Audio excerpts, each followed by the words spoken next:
Hello, everyone. Welcome to my channel if you're watching on YouTube. Thank you for being here. Please do subscribe if this is your first time or you haven't yet. I post videos, very regularly on here, a few times a week at least. And they're all to do with healing from childhood trauma, family dysfunction, and especially also if you came from a narcissistic family system. That's my area of specialism and growing expertise.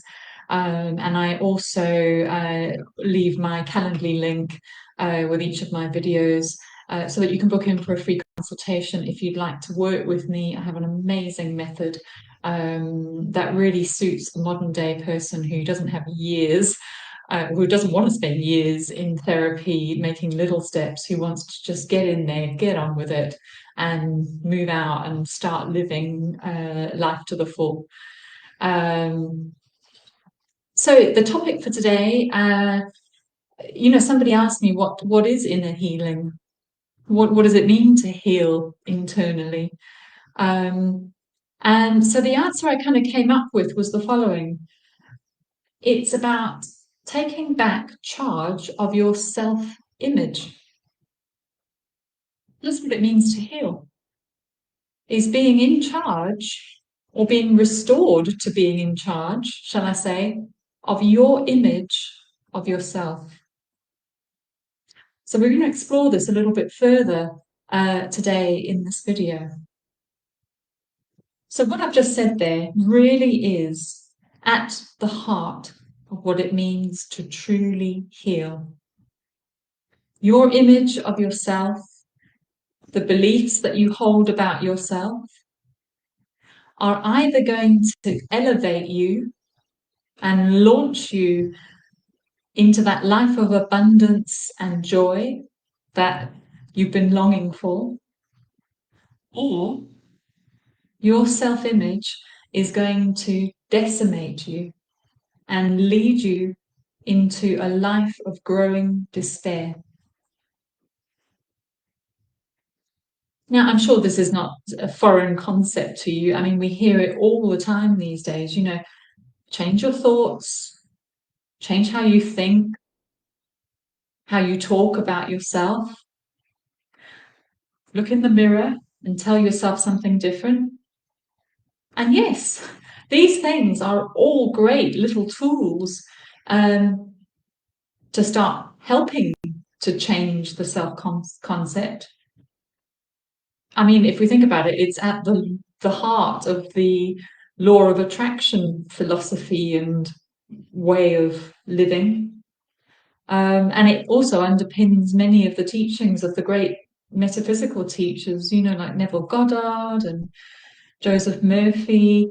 And also, I would say it also comes into many biblical and sacred texts, religious texts around the world. But there's one crucial step, in my humble opinion, when it comes to changing one's self-belief, one's self-image, that's missing. You see, although it is helpful to, as many suggest, start affirming who you want to be and what you want in life and feeling it as much as you can to be real. And this will all help, this will all start to spark the beginnings of a healing journey. It'll start to bring up things for your healing.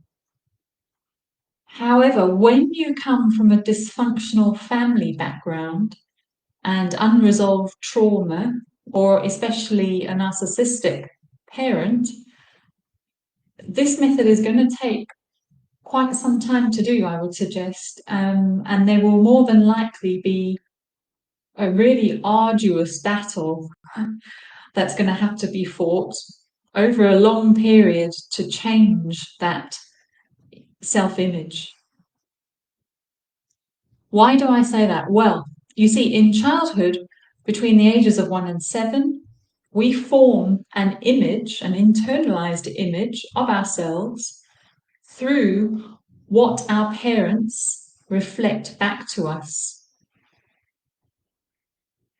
So through what they say to us, through what they tell us about who we are, you know, what makes us lovable, what our talents are, what they like to see us doing, what impression they have of us, what makes us unlovable, what makes us unlikable. But all of these things are to them. So what makes us lovable to them? What makes us likable to them? What makes us unlovable to them? What makes us, you know, unlikable to them? It's all through their eyes. Now, the thing is, as children, we 100% believe everything our parents imply directly or indirectly to us about us. You know, for us, they are God. They tell us the truth. And we take in what they say or how they are with us, and we interpret it, and we put on their image of us as if it is the absolute truth of our identity. So what we do, in fact, is we hand over our power to our parents, who then form subconsciously within us our identity. What we believe is the truth about ourselves. Now, this is the really important key part here.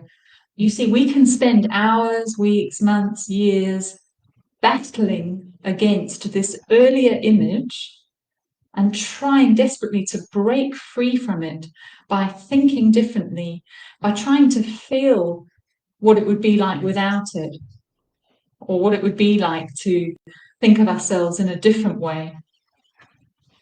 But you see, what's missing is the fact that, unfortunately, at the heart of it, we still believe that that early image is the truth.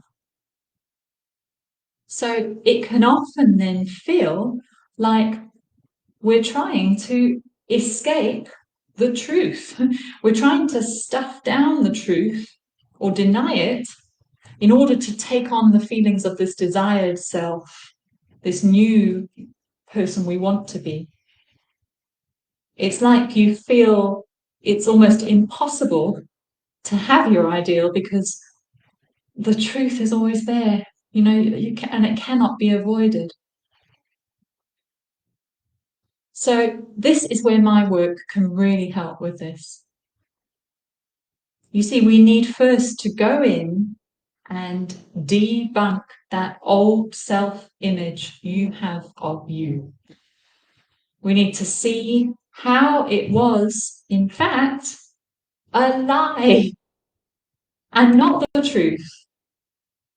There's no truth to be escaping from.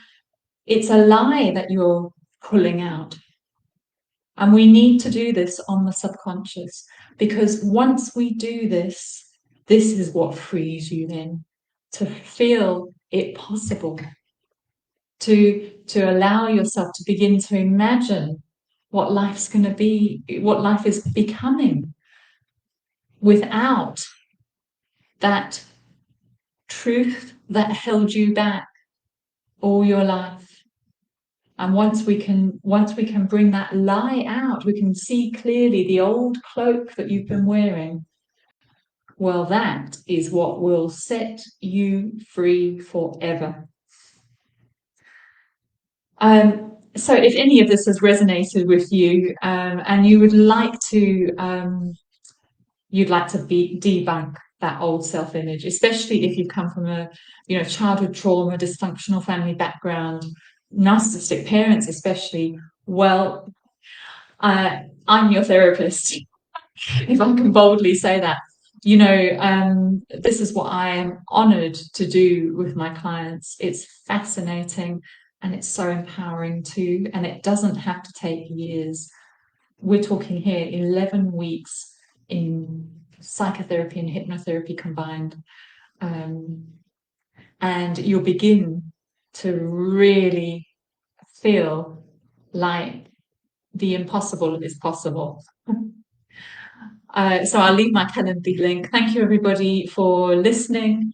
And if you leave any comments, I'll be sure to reply. Take care, everyone, and see you again soon. Bye now.